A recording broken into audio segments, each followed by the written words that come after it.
could distill the world's supply of schadenfreude into a single story, it would be the rapid unravelling of the hypocritical and dishonest KPMG. One of the big four accounting firms is being justifiably slammed by pretty much everyone, from its clients, politicians, and now even its own board.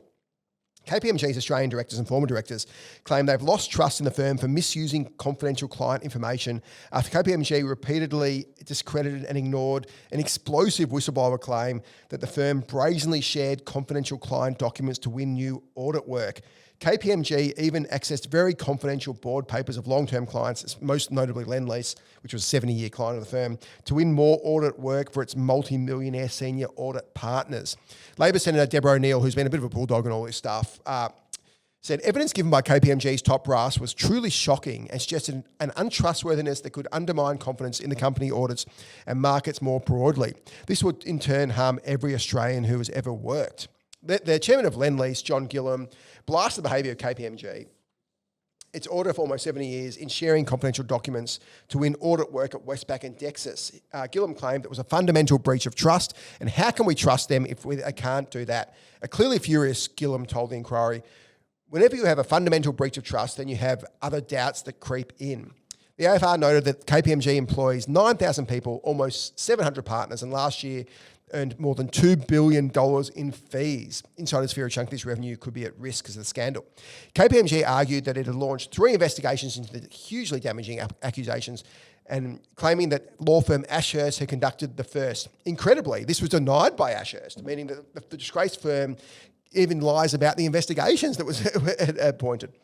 KPMG, even more appallingly, is relying on legal professional privilege to avoid giving documents demanded by the Parliamentary Committee investigating behaviour.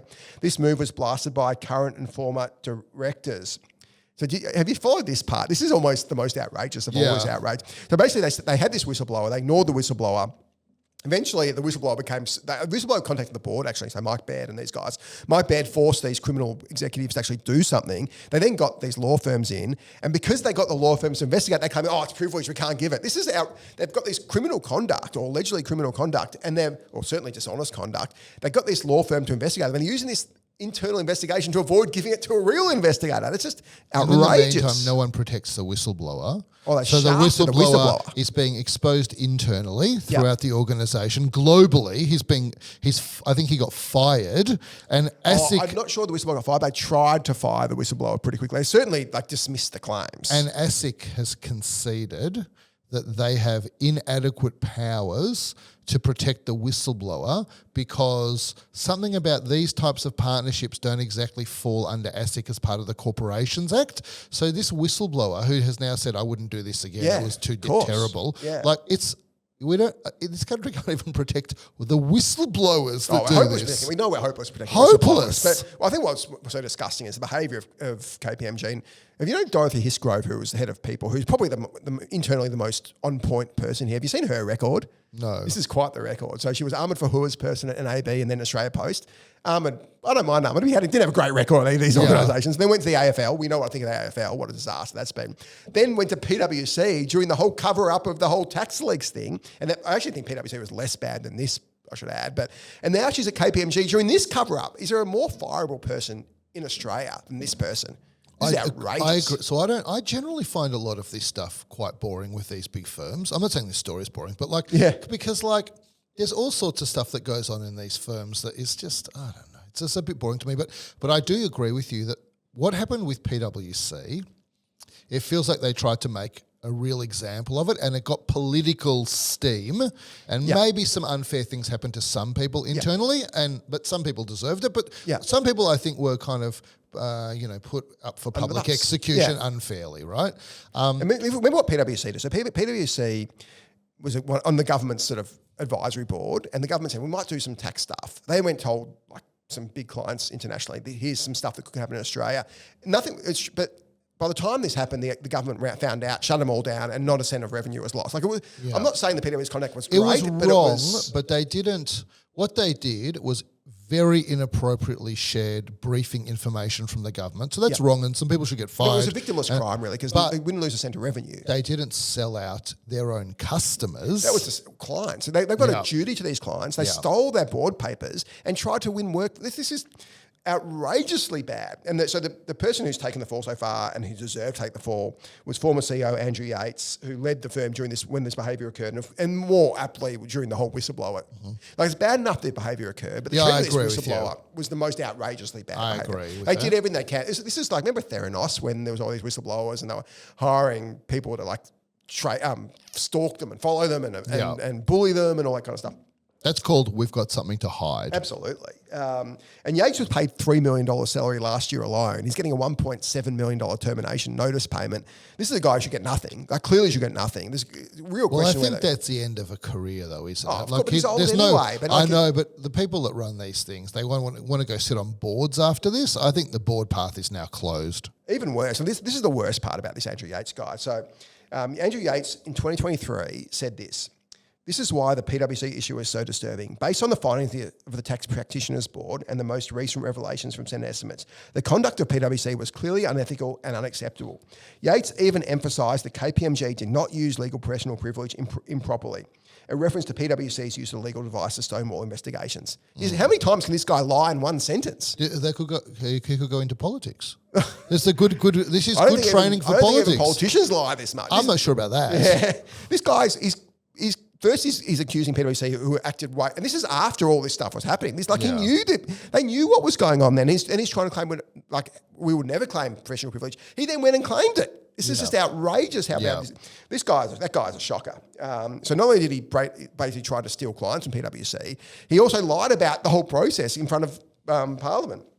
Actually, even got even worse last Friday when the presumably soon to be sacked KPMG chairman Martin Shepherd told the Senate committee that a former KPMG partner who is now chairman of Westpac's audit committee stayed at Shepherd's house while KPMG was pitching for the $32 million audit job for Westpac, a guy called Peter Nash. Yeah. And possibly even worse again, so Macquarie, which is the biggest audit in Australia, $75 million audit, Macquarie, the KPMG partner called Michelle Hinchcliffe, she left KPMG and within a couple of months was a Macquarie board member. She chairs the audit committee. After 37 years, who do you reckon won the audit for Macquarie last year? I'd be shocked if it wasn't KPMG. KPMG. So you've got these KPMG partners who they claim they take them out of the protest. We know they don't. But that's not unique to them. I mean, there's lots of things that you can criticize. KPMG did a high watermark for misfeasance now. Poor PwC copped it from everyone for something that was nowhere near this bad. So I'll comment about all this stuff in a second, but that particular thing, which is extending your tentacles, Goldman Sachs are the masters of that globally. But audit's different. Audit's just different to banking. Well, that's true. That's a good point because that's banking. But audit, you're representing shareholders. You're saying these executives are doing it. You're right. These people come on the board and they don't go on the board to look after shareholders. They go on the board to look after their former firm. We know how, well, I would say this. One of the things that I learnt when I got involved with a public company. Who's your auditor? Which I hadn't thought, EY, which I hadn't thought about previously, is that if you want to change auditors as a public company, it needs to go to a shareholder vote. Yeah. You can't just change them as a director. And so I think that kind of tells you, that reinforces what you've just said about the importance of auditors as a shareholder safeguard. How's this for Yates told the committee, I don't believe across my 36 years I was a bad apple. Mate, you were the most rotten apple on the tree. This is outrageous. And like effectively lying to the Is your most rotten apple today on the tree? Yeah, but a few rotten apples around. Yeah, it's like you've got a lot of trees with a lot of rotten apples. This is like, how many column inches were devoted to PWC? This is like levels above PWC. This is not just the crime, not just the stealing the documents and using them for your own money-making schemes, but to effectively victimise this poor whistleblower. And God knows the mental state of this heroic whistleblower who tried and tried and tried. Eventually had to go to and credit to the KPMG board and Mike Baird, it was revealed quit in disgust at this behaviour. And good on him for doing that. Well, I remember when he quit, it was kind of... Of course, it wasn't the real reason. Just before, he said a few things, but obviously he knew what was going on inside. Well, that's why he quit. He quit on this basis. But, beware of Mike Baird in front of a committee. The last time he did it, he brought down Gladys. This time he's, I wouldn't say he's brought down KPMG, but he probably was the linchpin that unravelled, it's a mixed metaphors, but that unravelled all of this stuff, his testimony. You look at, obviously, Arthur Andersen as a firm collapsed on the back of what happened after the Enron stuff. This is not hugely... Well, it's less high profile because it's more distributed, malfeasance as opposed to one thing. I tell you how I feel about this more broadly. So I was out at the Western Bulldogs the other day. Yep. And so often I'll go out to these clubs, like I get invited out to talk a bit to players about business stuff. What a great club the Bulldogs are. Great club. Yeah, Meet Baines is a fantastic CEO and Bevo's been a great coach. The vibe in that place is there's an ex-Catapult guy, Michael Regan, who's out there, who's absolutely terrific. He was one of the key reasons we were able to expand into the US, frankly. Oh, really? And so I went out there and I talked to the players. It's kind of ostensibly about business and entrepreneurship and what you do post-career, but there's also a lot of a bit of like a life view of things, right? And one of the things that I will generally say to these players is exactly what I feel like should be said to this board and this CEO. No matter what happens, in the case of footy, you should never do anything that you would be embarrassed about on the front page of the Herald Sun. And I try to live my life of you should never do anything that you would be embarrassed about on the front page of the Financial Review. Yep. All of this would not have been hard to understand, was going to look terrible on the front page of the Financial Review. They just didn't think it was going to get there. Of course they didn't. And I did everything they can to stop it getting there. But welcome to the reality. It is there. It's literally on the front page. Yeah.